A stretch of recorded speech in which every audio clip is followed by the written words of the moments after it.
रूस यूक्रेन युद्ध की सबसे बड़ी वजह ब्लैक सी है। यूक्रेन नेटो में शामिल होना चाहता है, जबकि अमेरिका यूक्रेन के जरिए ब्लैक सी में रूस की सीमा तक पहुंच बनाना चाहता है। यूक्रेन की मेजबानी में नेटो ने ब्लैक सी में युद्ध अभ्यास किया था। यूक्रेन के जरिए ही नेटो ब्लैक सी में रूस के करीब जाकर युद्ध अभ्यास करने में कामयाब हुआ था और यहीं से युद्ध की चिंगारी भड़की थी। युद्ध को 1 साल से ज्यादा हो गए, लेकिन वो मुद्दा, वो मकसद आज भी कायम है और यही वजह है कि ब्लैक सी में रूस और नेटो दोनों युद्ध की तैयारी कर रहे हैं।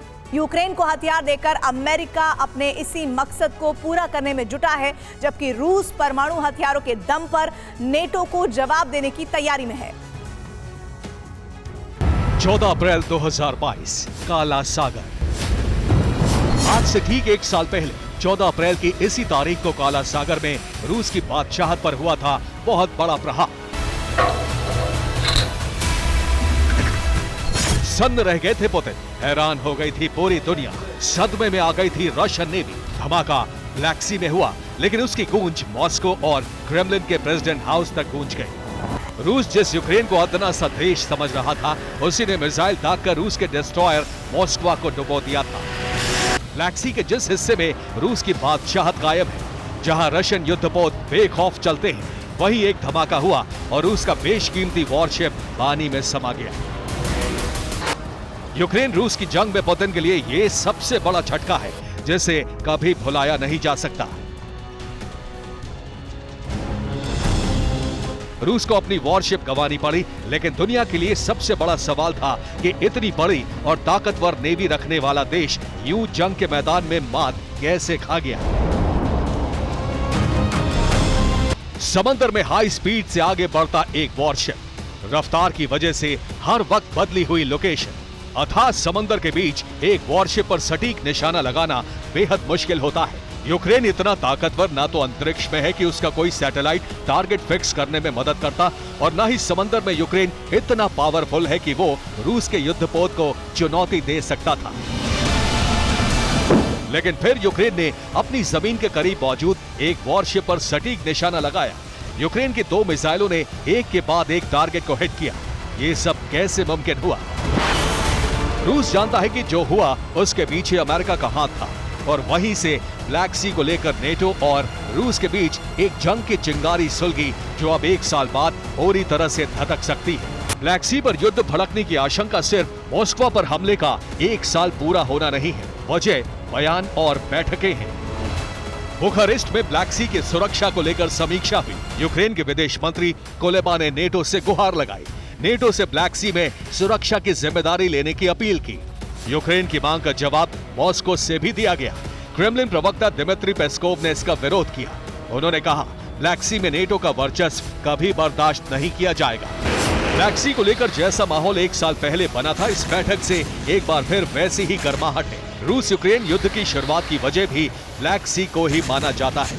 यूक्रेन ने नेटो के युद्धाभ्यास की मेजबानी की थी, और यूक्रेन की वजह से ही नेटो और अमेरिकी सेना रूस के करीब पहुंची थी। यूक्रेन इस युद्धाभ्यास के बाद नेटो में शामिल होने का ख्वाब देख रहा था, तो दूसरी तरफ उसी युद्धाभ्यास के बाद पुतिन ने यूक्रेन पर हमले की तैयारी शुरू कर दी थी।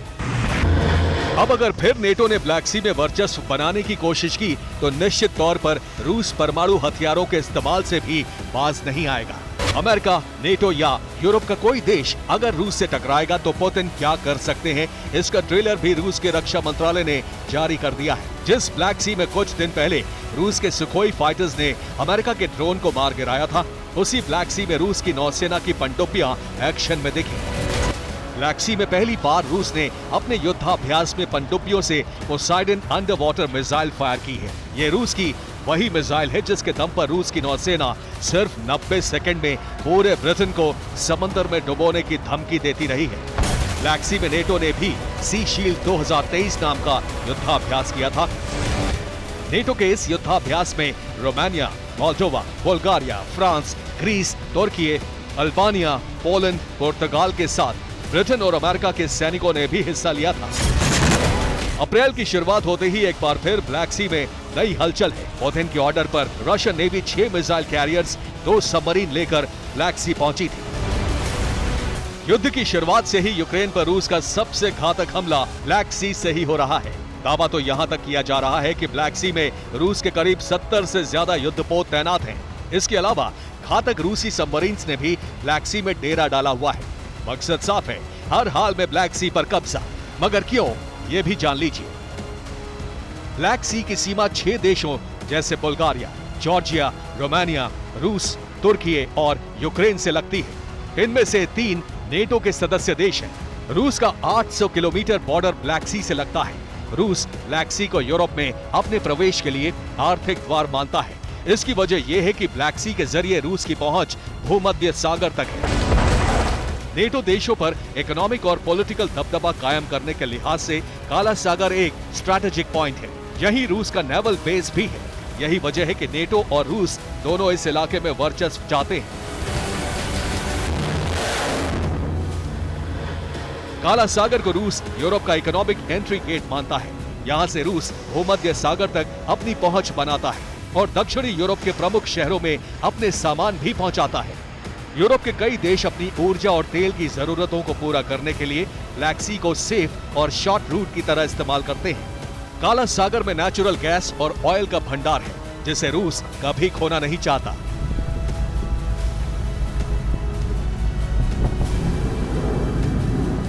यूक्रेन को नेटो में शामिल करने का मकसद भी काला सागर तक पहुंच बनाना था, लेकिन पुतिन ने अमेरिका की रणनीति को पूरा नहीं होने दिया। अब अमेरिका का ब्लैक सी प्लान अधर में है और जब भी इसे पूरा करने की कोशिश होगी, क्या होगा, यूक्रेन में पिछले 1 साल से देखा जा रहा है। Bureau report, TV9 Bharatvarsh.